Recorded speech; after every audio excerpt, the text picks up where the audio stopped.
بسم الله الرحمن الرحيم. Assalamualaikum warahmatullahi wabarakatuh. Alhamdulillahi rabbil alamin. Wassalatu wassalamu ala ashrafil anbiya'i wal mursalin. Wa ala alihi wa ashabihi wa man tabi'ahum bi ihsanin ila yaumiddin. Alhamdulillah, kita pada hari ko mantang membahas kitab fikih muyassar, mantang pada pembahasan yang sama, yaitu orang-orang yang boleh nak do berpuasa di bulan Ramadan. Kapatan kita alah membahas yang pertama orang yang sedang sakit dan orang tua yang lanjut usia. Yang kedua orang yang sedang safar. Pada hari ko kita akan membahas yang ketiga, yaitu padusi yang sedang haid dan nifas. Jadi padusi yang sedang haid dan nifas ko, para ulama adalah sepakat bahwasanya inyo nak do boleh berpuasa di bulan Ramadan, wajib nak do berpuasa. Jadi haram hukumnya padusi yang haid ko berpuasa. Kalau berpuasa itu puasanya nak dosah. Rasulullah sallallahu alaihi wasallam bersabda, "Alaisa idza hadat lam tusalli wa lam tasum, fadzalika min nuqsani diniha," kecek Rasulullah. Bukankah padusi itu, kecek Rasul, ketika sedang haid nak do boleh sumbayang dan juga nak do boleh berpuasa. Itu kekurangan dari agama padusi-padusi itu. Ada juga ucapan dari Aisyah istri Nabi sallallahu alaihi wasallam, "Kana yusibuna dzalik fa nu'maru bi qada'is shaum wa la nu'maru bi qada'is shalah." Kecek Aisyah radhiyallahu anha, dahulu kami tu biasa haid. Padusi tentunya ada masa-masa haid ni. Ketika kami sedang haid, kecek Aisyah, kami disuruh untuk mengqada puasa kami, mengganti puasa kami, dan kami nak do panah disuruh untuk mengganti sumbayang kami. Iko dalil bahwasanya padusi yang sedang haid tu ketika inyo haid, inyo harus mengganti puasanya di hari-hari selain bulan Ramadan. Iko dalilnya. Kaum muslimin rahimani wa rahimakumullah. Ba'apullah misalnya kalau padusi itu yang sedang haid, inyo suci dari haidnya tu di siang hari di bulan Ramadan. Kecek para ulama, kalau padusi yang sedang haid, inyo suci dari haidnya tu di siang hari di bulan Ramadan, kecek para ulama, inyo boleh nak do berpuasa di hari itu, boleh inyo makan, boleh minum.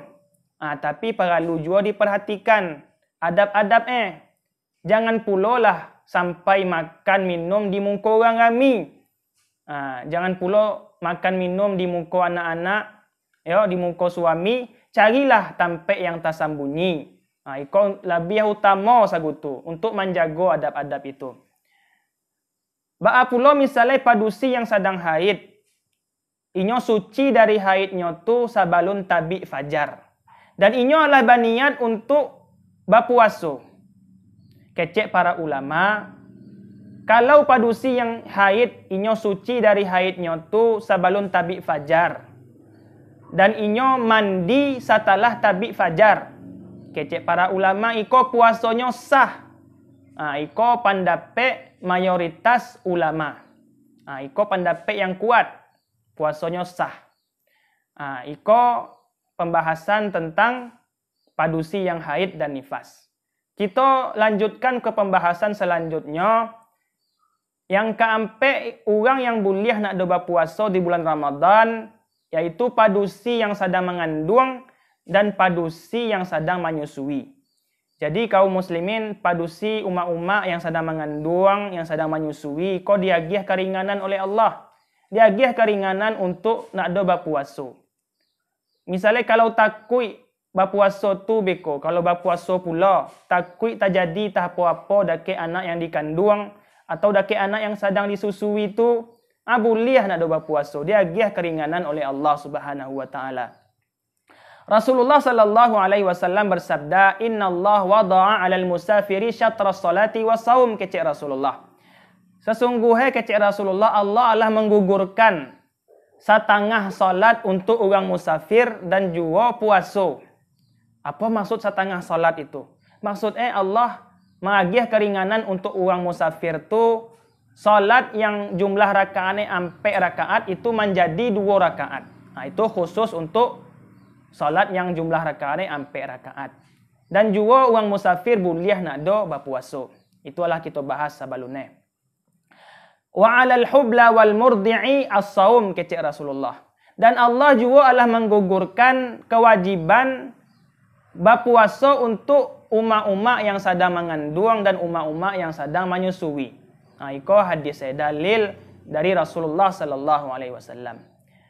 Ba pula umat-umat yang nak do berpuasa ko, yang sedang mengandung dan sedang menyusui ko, apa mengganti puasanya atau membayar fidyah?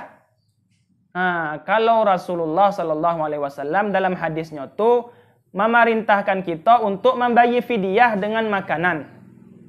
Untuk umat-umat yang sedang menyusui, yang sedang mengandung. Rasulullah sallallahu alaihi wasallam bersabda, "Wal murdi'u wal hubla idza khafata 'ala auladihima aftarata wa at'amata," kecik Rasulullah. Jadi umat-umat yang sedang mengandung, yang sedang menyusui, kalau khawatir dake anak yang dikandungnya tu, dake anak yang disusuinya tu, inyo boleh nak do berpuasa, boleh berbuka. Dan inyo harus membayar makanan, membayar makanan. At'amata artinya makanan, membayar makanan kepada orang-orang fakir miskin. Jadi membayar fidyah. Untuk masalah fidyah bisa dicari pada bagian yang pertama, di situ adalah kita bahas tentang cara pembayaran fidyah.